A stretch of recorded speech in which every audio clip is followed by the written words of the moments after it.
Welcome to Discover Indie Film. I'm Jeff Howard, and I've got Rani Naamani with me. Hey, Ronnie. Hey, how's it going, Jeff? It is going great. Great to talk to you. Likewise. We have now cheated the Discover Indie Film listening audience by having really interesting conversations that we haven't recorded. But that's all right, you know? Fair enough. So anyway, we just talked about a lot of the animated films that Ronnie's worked on. If you want to learn more about Ronnie, listen to the podcast before this one in the Discover Indie Film podcast feed. That's how we find out how you reach the point that you made the animated short music video, short film / music video, Born Ready, that showed at Sherman Oaks Film Festival last year. Took home the Grand Jury Award for Best Music Video, which now I will mention that you didn't just animate it and direct it. You made the music too. Yeah, which was just as fun as all the visual part. Like it just, each brings its own satisfaction. Right. So people listening to this, you should go to the links in the show notes, because in the show notes, there will be a link for you to watch Born Ready. It's under a minute, so you can totally enjoy that music video and be impressed by it. And you get to see Ronnie's son when he was around 5-6 months too. So anyway, Watch Born Ready. This podcast, Ronnie will be answering the Discover Indie Film 4 questions, as we call them, which are just name 3 films that you love, just 3 favorites. I try real hard to remove the onus of the best 3 films you've ever seen, right? Because sometimes we got guilty pleasures and stuff, and those are more fun to hear than, Citizen Kane over and over. Not that it's so wrong to have Citizen Kane or The Godfather on one's list, but anyway. Yeah. And so question 1 is name 3 films you love. Number 2 is name an underrated film. Number 3 is name an overrated film. Number 4 is name a lesser known film that people should seek out. Obviously, I maybe say this too often on the podcast, but these questions are really just to have a fun conversation about cinema. And, you can't really be a fan of movies without thinking that once you know what movies someone loves and doesn't, you kind of know that person better. Amen. Amen. All right. So you want to just jump into question 1 and name films you love? Yeah, so there's a large list, but I'll keep it minimal. Whiplash, definitely up there. I love that movie. I think other than the fact that, but actually, what's funny is when it first came out, it didn't, like I wasn't attracted to go watch it. My wife, I have to like I think I give her credit because she's like, we should go watch it. I think it's gonna be good. And then the reviews started rolling in. It was like amazing reviews. Eventually, we watched it, and I just fell in love with this film like instantly. I think other than the fact that it was just great filmmaking, great acting, great pacing, just everything was just so well done about it. Also, and maybe this speaks poorly about my character, but he resonated. There's certain truth to what he was saying and how he was doing things, especially when it comes to art, where it's like you do have to. There is a lot of pain to get yourself to grow and really kind of get as deep as possible and as good as you can get in something. And I think it is part of the process is a selfish process, and I think that it's just one of those things where it's very honest. It's a very honest film, and it's portrayed in a very honest way. And I think that it touches on a topic that any artist, I think, would understand instantly, right? And by the way, artist doesn't have to be, like when I say artist, I shouldn't say artist, I should say anyone who's artistic, because you can be artistic in coding, you can be artistic in a lot of things that wouldn't be traditionally art. So I just think the creative process, let's put it that way, the creative process, there's a lot of truth to how it was portrayed in that film. If you're trying to reach the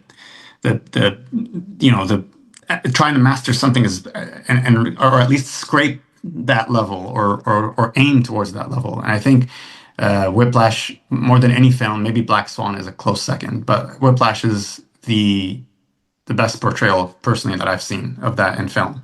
I totally agree. I totally agree and agree with what you're saying. And for some reason, it made me also think of the TV series The Bear, where the head chef who tortured him and he carried that ship, right? And then he finally confronted the guy, and the guy just said, "Well, didn't it make you better?" Yeah. Right? Yeah. Like it is an interesting contrast because yeah, there you go. Yeah, if It's you want to be excellent at anything, if you want to be excellent at a sport, it's you need a coach who's hard. I think yeah. so. It's Yeah. in both in terms of speeding you up, but also yeah, just like pain is part of the process, and Yeah. it's not like masochistic pain. It's not gonna be a easy road. It just isn't. There's a lot that you're gonna have to learn and readjust and do over, and it just what it is. So I think Whiplash was as entertaining as it was meaningful, and also on top of all that, the relationship between him and Fletcher. And what I love about it is that you don't get the satisfaction comes in literally the last few minutes of the film, and the meaning comes pouring in. And I think that is also the one of the best examples of closing the curtains without staying overstaying your welcome. And I think that it really hit like that close up of well, there's two moments that give you goosebumps, at least for me. One was when, yeah, he starts kind of playing and totally not listening to Fletcher, and then Fletcher comes in, and when one of the cymbals rotates, you see his hand come in and he fixes it, and there's a big change there. We're like, oh wow, he's on his side now. So just feeling that change is like it's such a crazy euphoric feeling. And then the other one is when he like finishes a solo and then stops, looks up, and then it cuts to just the eyes of Fletcher. And then you just see the cheeks. Maybe this is like the animated part of me, but you see the cheeks just start to go up at the lower end of the frame, and you feel like okay, he got it. The coin finally dropped, and he's happy. He's proud of him. Those two moments, like yeah, just cherry on top of the cake. Absolutely. Absolutely. Excellent. All right. Well, you get to name two more at Oh, two least. more. Yeah. Uh, the second one would be Inception. I'm a huge fan. There's I think what what it was with Inception, other than just the topic itself, is just so incredible. And I know like I've read a lot about breakdowns and filmmakers giving their opinion and also writers giving their opinion. And from a writing standpoint, one of the things I know it used to get a lot of, or gets a lot of criticism of is like there's so much exposition. But the thing is, on paper, sure, you shouldn't have too much front-loaded exposition. But as a viewer, it was just such an interesting topic that it's okay to have the exposition. Like if someone's saying something interesting, then you're interested. That's it. That's the rule. The rule is you're interested and you're enjoying it. But sometimes from a writing standpoint, it could be so by the book that it's like, no, it's wrong because the rule says you can't. It's like it doesn't matter. What matters is like, are you enjoying it? Do you like the topic? Then I'm great. So Inception for me was like such a fun topic, and it was just it was a breath of fresh air, and it was honestly one of the rare moments where I came out of the theater feeling like I was a kid watching a big movie. And that was part of the reason that even got me into it. So it was for me, it hit my formative years of like that feeling that I got. Um, and then the other thing about it too is just the music. And the fact that, there's a lot of stuff. I mean, I think a lot of us came out of the theater not knowing what we just watched. Um, but then I still got emotional and I felt something when he saw his kids in the end. And so to me, it was also a big lesson of like, listen, you can have a bunch of crazy topics in there that are not easy to decipher and you have to watch it several times to break it down. And that's all fine as long as you have a through line of like, okay, but what's the simple thing that you can get? Well, he needs to get back into the States and he wants to see his kids. So you got a simple plot line and you have ironically, a simple plot line and or let's say a simple want and an emotional want, right? And so in between, you have all this crazy stuff that you didn't quite understand, but you still get emotional because you have that through line. So to me, it was just, yeah, it was satisfying and it was a very watchable movie and it left a big impression on me. I'm That's with you. you 100%. I think for me it's a flawless film and super powerful. I never thought about the exposition before, but you're right. But it's okay to have exposition when, characters are explaining the story to you and the entire horizon curves up and the reality is changing because you're so visually amazed while you're learning how this all works that it's okay they're explaining it to us, even if that's a no. Yeah. So, Yeah, yeah, I think it's utterly satisfying in every way. And yeah, and even though people great. get tripped up on the timelines and time moving at different paces and different, well, I'm going to call them universes, even if it's level of dream, but it's very clear and it's very, very, I don't know. I just, yeah, I'm with you. Yeah, you It's have things to hook wonderful onto, cinema. Yeah. you know? Yeah, for sure. You just have to pay attention. You definitely don't want to be looking at your phone during Inception. That's all I got to say. Yeah, agreed. All right. You shouldn't look at your phone during any movie. All right. You Yeah. get one more. You get one more favorite. Ah, man, this is tough. There's like three. I'm just gonna say You them want to as name all three? You can. I always sure. joke. I'm not wearing a black and white shirt with a whistle. Like there's no violations here. If you want to Okay. Well, I mention won't talk about all three, but I'll just say them. So, The Exorcist, which we talked about a little bit, Sicario, and Contact. Oh, very cool. Yeah, yeah, we got similar tastes, sir. Yeah. Yeah. This is Contact watch is those an forever. especially cool one Yeah. because, well, I guess we should kind of credit Carl Sagan for what's wonderful about that film. Absolutely. Yeah. Yeah. Excellent. Yeah, and great. And great. And I'll add, I mean, we've got a 5 film list and I mean, this is natural, but they're all from auteur directors. Well, no, Yeah. not Contact. I would not give Ron Howard credit as an auteur. Wait, That's isn't it, just wasn't that Zemeckis? I thought it was Ron Howard. Oh my God, do I have to look it up? Well, anyway, It's you fine. I want mean, yeah, it's a great film, regardless. But yeah, I love the scientific part, the religious part, the Carl Sagan smart part, just how he portrays things, to Oh play my with God, you time. are right. I am wrong. Why was I thinking? Yeah, it's Robert Zemeckis, who I It is actually right, yeah. he's a I haven't cursed much during your podcast, but he's a fucking auteur. I think Robert Yeah, he's Zemeckis. great. I think one of the greatest films ever made and never gets credit is Who Framed Roger Rabbit. I think Wait, what Zemeckis pulled off with that is just you know next. what? Well, that now it's my turn to like. I didn't know it was him, and it's animation. You would think and, that, and it's the world's greatest mix of animation and live action, right? So yeah, huh? yeah, there we go. There we go. All right, so we're even Steven on that, not the Wikipedia. All right, so that is those are your favorites. Now you get to Yeah. name a film you feel is underrated. So I feel like Shutter Island didn't get enough. Like, I mean, I think I got not that. I mean, Rotten Tomatoes is what it is, but I got like in the 60s, I think, or something. I was like, really? It was such a I don't know. I thought that was underrated. There's a lot of stuff in there. A lot of if you rewatch it, there's little details in there that add to the whole idea and the concept of what Scorsese was going for. And like there's a moment where, for example, when he's talking to some of the people in the insane asylum, the lady is talking to him, and then she grabs a cup of water or a glass of water, and then she brings it up to her mouth, and there's actually no cup in her. She's just miming, and then it cuts to the next shot, and she has a cup.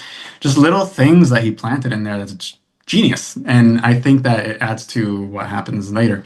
Um, but from the tone that he went for, and just some of the shots and the just everything, I thought it was a great film. I don't know why it didn't get as good as reviews as I thought it would.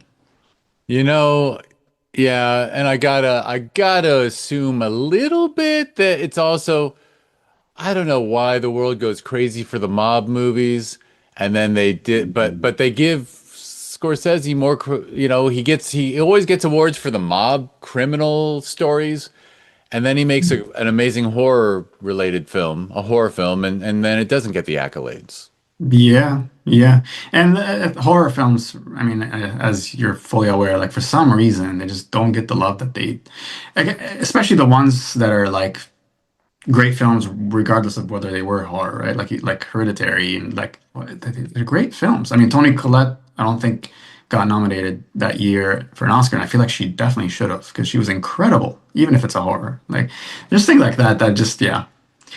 It's unfair for the Look, filmmaker we to we crew. we all know that comedy and horror just don't get the respect they deserve, and they're Yeah. probably both harder to do because I say it all the darn time. You can't fake a laugh and you can't fake a scare. So, you can make a drama and get 80%, you can get an 80% emotional touch in me and I'll feel it. There's no 80% laugh.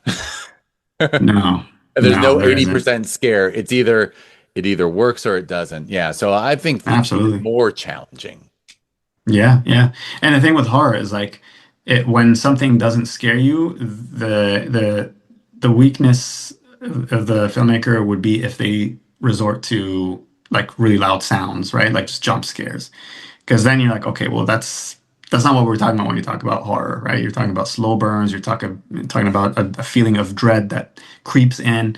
And so to do that kind of horror is tricky. But when you end up resorting to like jump scares, it's not doing the same thing. That's not like a true laugh or a true cry, you know? Yeah. And you can have both. You can have both. All right. Well, excellent.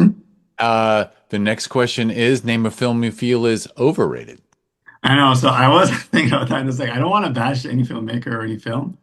So, but so I'll keep it agnostic. But what I will say is maybe this is me just growing up, but I feel like maybe I'm just like me and my friends who I mentioned earlier. Like we watch films together, talk about films, and um, one thing that we keep saying recently is maybe it's just not for me. Because we're trying to be like respectful about it and not.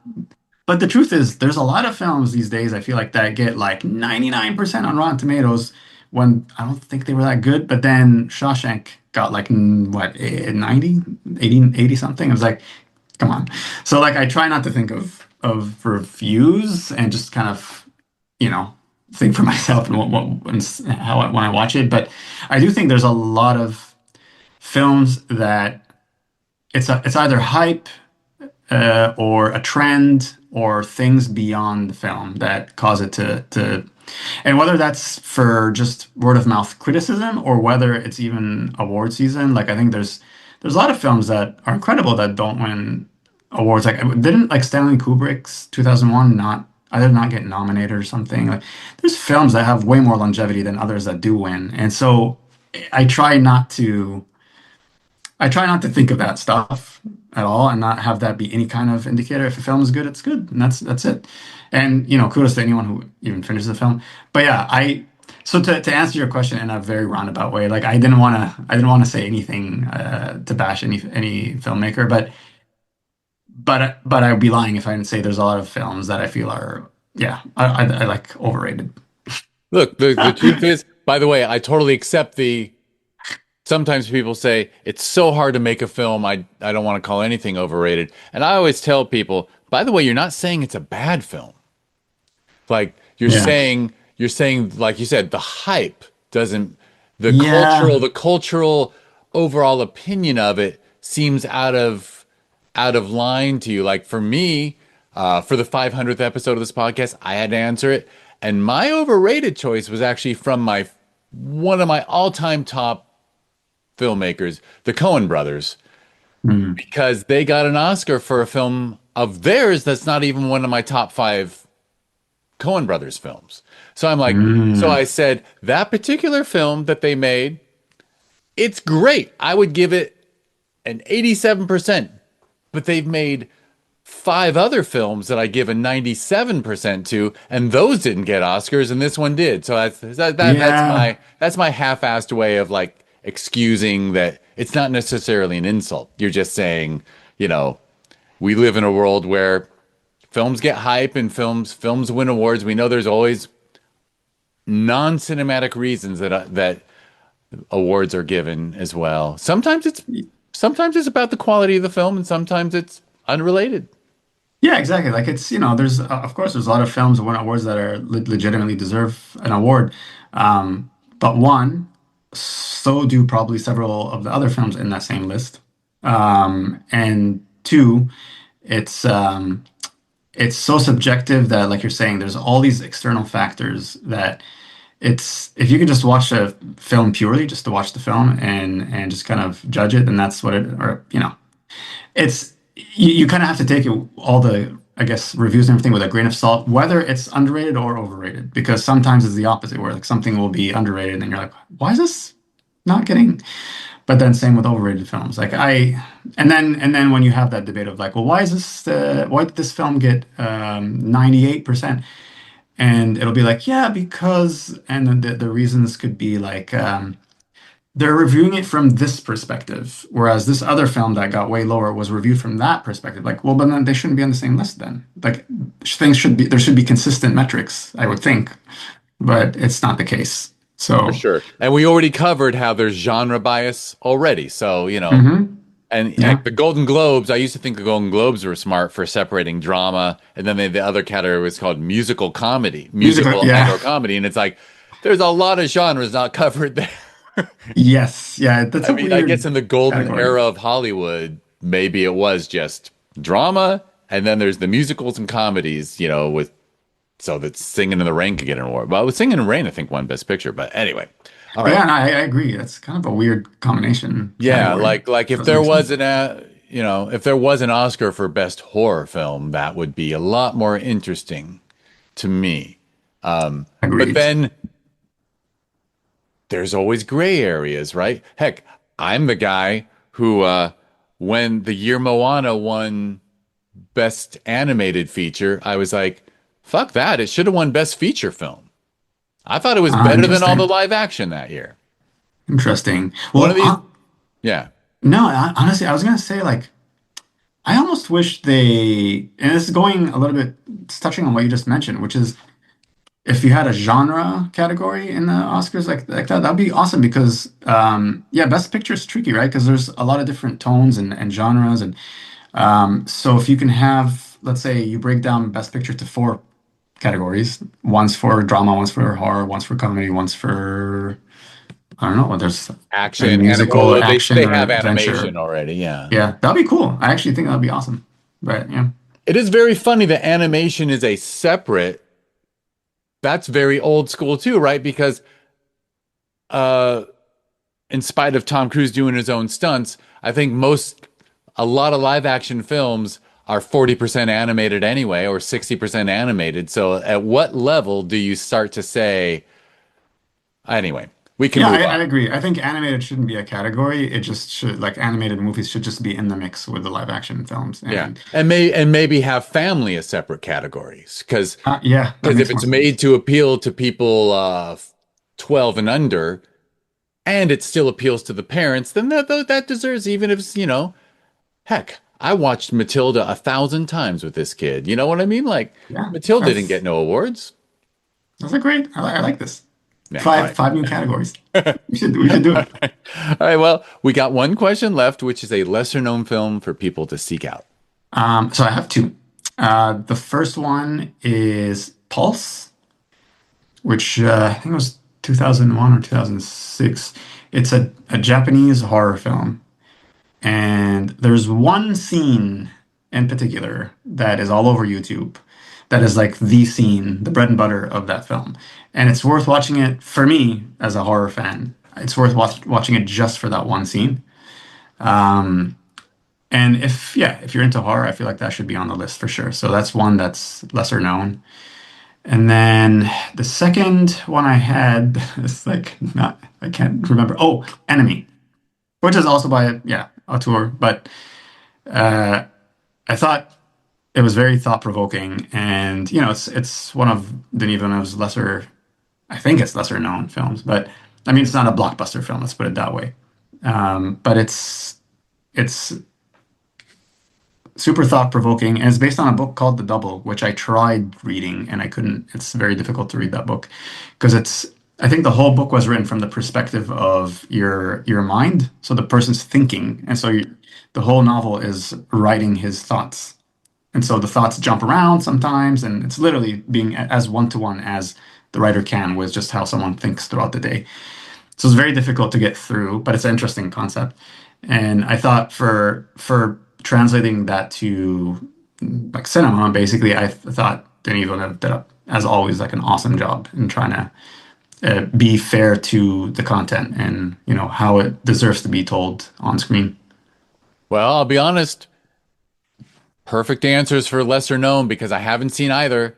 And like I told you, there's a teenager who only watches horror, so I guess I'm gonna say let's watch Pulse this weekend. Let me And know. Let me know. and Yeah. I'm a Denis Villeneuve fan, and I haven't watched Enemy because probably from my allergy to I have a Jake Gyllenhaal allergy, but I will get over that allergy. Well, I will tell you, it's very metaphorical. So, Ah, yeah, like make uh, sure to prepare yourself to like have a lot of questions and that you need to watch YouTube videos that's explaining. what that's one of the things I love about his work. All right. Excellent. We got the list done and excellent taste, sir. So Thank you. yeah, knowing your five faves, I totally trust your recommendation of Enemy and Pulse. Why wouldn't I? Thank you. Yeah, let me know if you guys like it. I I'd be will. I curious, will. actually. All right. Well, let me wrap us up by thank you, Ronnie, for Of hopping on course. and chatting on Zoom with me. It's funny. I didn't give the Zoom warning to everyone at the beginning because I've been told by Karina, my podcast producer, stop making excuses for Zoom. It sounds fine. All right. So, and I think you've got a pretty good mic because you've sounded pretty good to me. Awesome. And I'm glad. so okay, everybody, go to the links in the show notes. Watch Ronnie's film Born Ready. We're only asking for about a minute of your time to watch that music video. And if you want, hop onto Instagram. There will be a link to Ronnie's Instagram as well. There will also be links for the stuff I'm doing. So first, there's the Discover Indie Film podcast. If you want to learn more about it, just go to discoverindiefilm.com to listen to filmmakers who are currently on the festival circuit. On social media, it's always at DIF Wins. If you go to discoverindiefilm.org, that is the nonprofit that runs Sherman Oaks Film Festival and Filmvasion Los Angeles. Sherman Oaks is always in the winter. Filmvasion LA is always in the summer. They're both, I should have said this in the first part. I got to learn to boast, but they're both in the top 100 best reviewed list of 14,000 festivals worldwide. So, you know, every once in a while someone will say, there's no really great festivals, you know. I'm like, yeah, you got to look harder. There's great films. There's great films and festivals for you to check out here in LA. And those two LA based festivals are run by the nonprofit a wonderful alumni team who actually came to Sherman Oaks Film Festival and sat in the bar of the Look Cinemas with me at the closing night mixer. And this gentleman from Peru said, I wish I had a community like this down in Lima to like hang out with. And I said, well, you know, people have talked to me about doing Filmvasion Vancouver, Filmvasion this, Filmvasion that, Filmvasion London. It always falls through when I tell them how much work it is. And he said to me, and his wife was sitting next to him. Like, we're going to talk to you about this, and we chatted for a couple weeks after that festival, and we launched Filmvasion Lima for in 2026. So there you go. Filmvasion Lima is added to the list of high quality festivals where filmmakers come first, and we only care about quality. Well, and as a filmmaker, I will say, like, you guys really care about hearing every filmmaker's perspective on their film. The fact that you give them each their own kind of slot and time is pretty awesome. Yeah, I know it's It funny. I'm shows. always of all the things to let bug me when someone sends us an email like we've accepted their film and we send the email that says you get a 15-minute Q&A and someone every once in a while we'll get an email that goes, by the way, do I have a Q&A? And I'm like, dude, you are with us now. No, we're not doing the firing squad thing where we show 10 shorts and then have 10 people stand up there for 5 seconds. No, no, no. Our blocks are all 3 to 4 shorts, and each person gets 15 minutes to talk. Because if you're just going to watch the films and not discuss them, just stay home. Like it's about the shared experience of cinema. Oh yeah, I mean, you can tell like the filmmakers appreciate it. Obviously, I appreciate it. And just fun talking about film. So It who would say no really to is. that And then you get opportunity? to right, and Yeah, then you got to yeah, and you get to watch other people's films, then hear their point of view. learn a It's lot. to me, it's what makes a festival worth attending is that you get insights into the creativity of the people around you. So when people walk around and say there's no good movies anymore, I'm like, well, you need to pay attention to the indie scene too. All Fair right. enough. Talk about a soapbox. Although I am talking to a professional animator who works in features, so I'm not going to be as in. So, honestly, I'm not saying this to kiss your butt. Like, you've heard me say it. Like, I think the animation that comes out of Hollywood, animation's probably the best genre that comes out of Hollywood for me because I think there's that factor. I've talked to people about it. I think there's the factor of you can't change the script on the set. So I think the stories for animation are always better than the stories for live action of what comes out of studios. I just think that when studios do animation, I think that's the best work they do because they can't cut corners. Well, maybe they can, but you know what I mean. Like storytelling wise, I feel like the animated stories are the best stories that come out of Hollywood. Well, it's interesting to see actually a lot of filmmakers that are doing more prep now early on. Like, I mean, Hitchcock did it back in the day, but there is more openness to trying to plan things out in advance, even if it's live action, just because what's better than to be able to just see the movie before making the movie, right? And it's the blueprint thing we were talking about with architecture. It's like it makes sense for any medium, honestly, to do that. It just helps you get the story that you want on screen as accurately as you want. Yeah. So. But also maybe oh, here I am extending your podcast length. But also I think we know that the business of film, they sometimes say, okay, this genre, these actors, that director, that's what we're selling. They're actually not selling the quality of the screenplay. They know they need to get you into the theater. Yeah. And there's other commercial decisions. Whereas with animation, I don't think it's the same formula because I think I think the studios know you put out a quality animated film in the summer and everyone takes their kids. It's a little different. You don't have to entice us with Tom Cruise with his shirt off. I mean, there's the whole four quadrant thing where they have to please a lot of different people, but just the nature of the beast, like it's so expensive to make an animated film that they have to make sure that they have an audience before they commit this much time and this much money. Yeah. And so Yeah, because you can't show it to a for test audience and go, okay, let's go do some reshoots. Yeah. Well, yeah. Well, but reshoots would take months, not a weekend. You know what I mean? Like, Yeah. or It's not a slow process still. Yeah, it's very too slow a process to not get it. Well, anyway, I'll shut up because we gotta. But We can keep talking for it's been a pleasure to talk to you, sir. Likewise, man. Yeah, thank you, Jeff. And hey, if people are still listening to us ramble, wonderful. But I will just make myself sign off now because I talked to Ronnie all day. Likewise. All right.